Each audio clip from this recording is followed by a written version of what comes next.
Hey everybody, welcome to ShellShock today. Yes, I know I haven't been posting, like I said, not even once a week this month, so I apologize for that. Been a little busy with different things, but appreciate the patience and understanding. However, with Thanksgiving in the United States happening recently, although I personally don't celebrate it, a lot of people use that holiday to spend time with their family or show things they're thankful for. As a player of ShellShock Live, I guess I can say I'm thankful in this respect that Kyle keeps the game running, and that being Kchamp, the developer of ShellShock, the Steam version, despite a lot of attacks from hacking groups and other ways to discourage people just from playing it or making the experience not that enjoyable, Kchamp, even though it hasn't always been instant sometimes, has made repeated efforts this year to try to make this game playable for us just to load up and do something as simple as spend time with your friend or just do these dailies in my bottom right corner. Sometimes that's all people want to do. They aren't interested in grinding or all these different things that take thousands of hours of people's time. However, I just wanted to use the opportunity to make a video about that because, why not? So I'll show myself doing my daily challenges. Of course, I'm thankful every day for life and tons of other things, including everyone who chooses to watch this video. However, let's try to do my dailies today, and of course, like, subscribe if you wish. Appreciate all 933 of you that have made me closer to a lot of goals, like 1,000 subscribers. Never would have ever thought I would reach 900. And through the 5 years of doing this, it's been a lot of fun.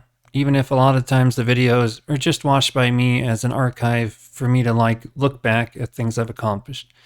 Nonetheless, let's get into it. As you can see in the bottom right corner, 2 kills, 2 skill shots, and 2 crates. So that should be pretty easy. That means we'll have to play at least 2 games. Look at this, a 1v1 versus a level 1, or a level 9. So joining this 1v1, I did have separate commentary, but I wanted to record new commentary after this point because it's really strange. I mean, first off, look at these settings that this level 9 chooses to use. Now, I thought it was a little strange, and I actually did end up losing to this guy, believe it or not. But very odd setting, 600 HP, no items, level field it looks like, 10 weapons. It's just very strange. And yeah, for the most part, this guy was hitting a lot of his shots, and then all of a sudden he started not hitting them once I brought up, are you an alt account, or something along those lines. Maybe he was just, a day one player that just happened to be good at aiming and know wind. How am I supposed to know? But thought it was a little strange. Now, sure, when I post this, people are going to be like, oh, you were so bad at the game for how many hours you put in, blah, blah, blah. I really didn't care when I was playing this guy. I was just fooling around playing, which, like everyone, you're allowed to fool around. You don't have to win every game. I mean, shoot, I have, 50,000 wins according to SteamDB. 25,000 losses. I mean, there's tons of games that, whether it was trick shots or something else, I was going to lose anyways just because of the weapon stuff. However, with that out of the way, let me know your opinion of this guy in the comments because later on, I end up leaving his lobby and we play 1v1s and he just all of a sudden can't aim. Kind of strange. I did put wind on, I put 15 weapons. Apparently, he was trying to use God Rays on me the correct way, even though he used his first weapon correctly. But yeah, so I gave this guy God Rays and then he ended up just leaving. So, very strange video, considering I was going to originally make this video just to complete my dailies. Nonetheless, hopefully this is entertaining for you guys. Watch from it what you will. And of course, I'll leave the rest of this video in music. Look forward to your comments below or opinions. And yeah, try to make more videos during December. As always, subscribe, like I mentioned, and let's try to make our way to 940 before the end of the year. Seems like a decent goal. However, if we reach beyond that, more than grateful. I will see you guys in the comments though if I don't see you in game. And of course, have a wonderful December. See you guys.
you